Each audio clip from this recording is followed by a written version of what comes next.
খুঁজে পাই না, আমার ভেতর থেকে একটা জায়গাতে কোনো ভক্তিও আসে না। আমি জানি না কেন, আমি টোটাল এই বিষয়টার থেকে হ্যাঁ ভগবান শ্রীকৃষ্ণের কাছে গিয়েছি।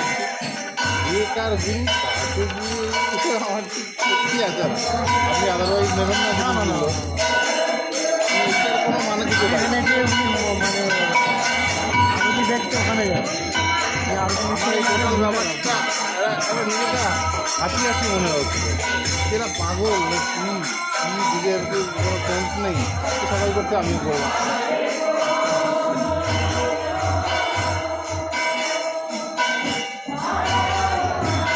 হ্যাঁ এমনি একটা পাওয়ার গুরুদেব, গুরুদেব বিষয়টাও আমার মাথায় আসে না, তবু মনে করলাম তার গুরুদেব